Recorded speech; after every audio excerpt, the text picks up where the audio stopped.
നമസ്കാരം. 140 mid day ന്യൂസിലേക്ക് സ്വാഗതം. ആദ്യമായി പ്രധാന വാർത്തകൾ. മാസപ്പടി കേസ് പിണറായി വിജയന്റെ മകൾ വീണ വിജയൻ ഇന്ന് ഇഡിക്ക് മുന്നിൽ ഹാജരാകും. വിമർശനങ്ങൾക്കിടെ പോലീസ് തലപ്പത്ത് വൻ അഴിച്ചുപണി. പുട്ട വിമലാദിത്യ ഉത്തരമേഖല IG. ദേവസ്വം ബോർഡ് സ്ഥലം മാറ്റ വിവാദം. കോൺഗ്രസ് സംഘടനാ പ്രസിഡന്റിനെ രാത്രിയോടെ മാറ്റിയതിൽ അതൃപ്തി. കന്യാകുളങ്ങര പ്രണയപ്പക 16-കാരിയെ കുത്തി പരിക്കേൽപ്പിച്ച പ്രതി സഹദിനെ ഇന്ന് കോടതിയിൽ ഹാജരാക്കും. ലോകകപ്പിൽ മെസ്സിയുടെ തകർപ്പൻ ഹാട്രിക്. അർജന്റീനയ്ക്ക് വിജയത്തുടക്കം.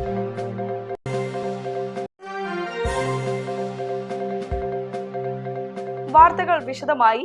മാസപ്പടി കേസ് പിണറായി വിജയന്റെ മകൾ വീണ വിജയൻ ഇന്ന് ഇഡിക്ക് മുന്നിൽ ഹാജരാകും. കൊച്ചി മാസപ്പടി കേസിൽ മുൻ മുഖ്യമന്ത്രി പിണറായി വിജയന്റെ മകൾ വീണ ടി ഇന്ന് എൻഫോഴ്സ്മെന്റ് ഡയറക്ടറേറ്റിന് മുന്നിൽ ചോദ്യം ചെയ്യലിനായി ഹാജരാകും. CMRL കമ്പനിയുമായി നടത്തിയ സാമ്പത്തിക ഇടപാടുകളെ കുറിച്ചുള്ള നിർണായക വിവരങ്ങളാണ് കേന്ദ്ര ഏജൻസി പ്രധാനമായും ചോദിച്ചറിയുക. കഴിഞ്ഞ വെള്ളിയാഴ്ച ഹാജരാകാൻ ED ആവശ്യപ്പെട്ടിരുന്നുവെങ്കിലും അനാരോഗ്യം ചൂണ്ടിക്കാട്ടി വീണ വിജയൻ കൂടുതൽ സമയം തേടുകയായിരുന്നു. അന്വേഷണത്തിന്റെ ഭാഗമായി കഴിഞ്ഞ ദിവസം ശശിധരൻ കർത്തയുടെ ഭാര്യ ജയ കർത്ത, ശരണസ് കർത്ത എന്നിവരെ അന്വേഷണ സംഘം വിശദമായി ചോദ്യം ചെയ്തിരുന്നു. രാഷ്ട്രീയ സാമ്പത്തിക രംഗങ്ങളിൽ വലിയ ചർച്ചയായ ഈ കേസിൽ വീണയുടെ ഇന്നത്തെ മൊഴി ഏറെ നിർണായകമാകും. വിമർശനങ്ങൾക്കിടെ പോലീസ് തലപ്പത്ത് വൻ അഴിച്ചുപണി. പുട്ട വിമലാദിത്യ ഉത്തരമേഖല IG. UDF സർക്കാർ അധികാരമേറ്റതിന് പിന്നാലെ കേരള പോലീസ് തലപ്പത്ത് വീണ്ടും വലിയ തോതിലുള്ള അഴിച്ചുപണിയും ഫലമാറ്റങ്ങളും നടത്തി ഉത്തരവിറങ്ങി. ലഹരി മാഫിയയെ വേരൊറുക്കാൻ നടപ്പിലാക്കുന്ന ഓപ്പറേഷൻ തൂഫാൻ നോഡൽ ഓഫീസറായ പുട്ട വിമലാദിത്യയെ പുതിയ ഉത്തരമേഖല IG ആയി നിയമിച്ചു.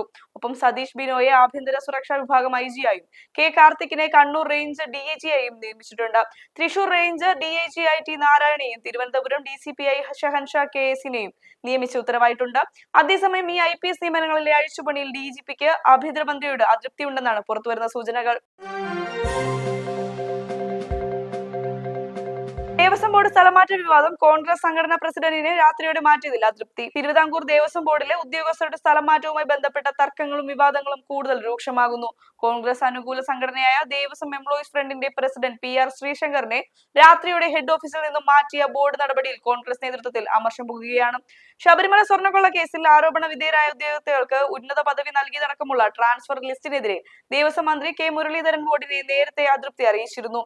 എന്നാൽ ചട്ടവിരുദ്ധമായി ഒന്നും നടന്നിട്ടില്ലെന്നും വിജിലൻസ് ക്ലിയറൻസ് ഇല്ലാത്തവരെ പട്ടികയിൽ ഉൾപ്പെടുത്തിയിട്ടില്ലെന്നുമാണ് Devaswom board president K Jayakumar വ്യക്തമാക്കുന്നത്. പരാതി ഉയർന്ന സാഹചര്യത്തിൽ ആകെ 75 നിയമനങ്ങളിൽ 20 എണ്ണത്തിന്റെ ഭേദഗതി വരുത്തുമെന്നും അദ്ദേഹം കൂട്ടിച്ചേർത്തു.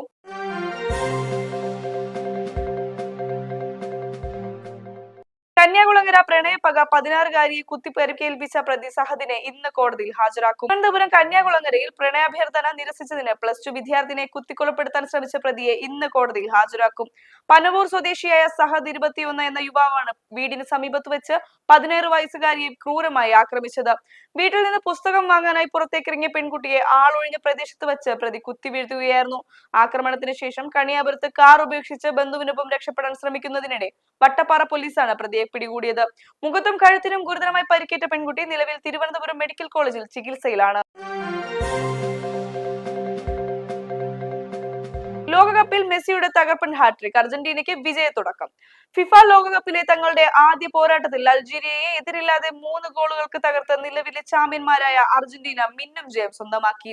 കാൻസസ് സിറ്റി സ്റ്റേഡിയത്തിൽ നടന്ന മത്സരത്തിൽ സൂപ്പർ താരം ലയണൽ മെസ്സിയുടെ തകർപ്പൻ ഹാട്രിക്കാണ് അർജന്റീനയ്ക്ക് ആധികാരിക വിജയം സമ്മാനിച്ചത്.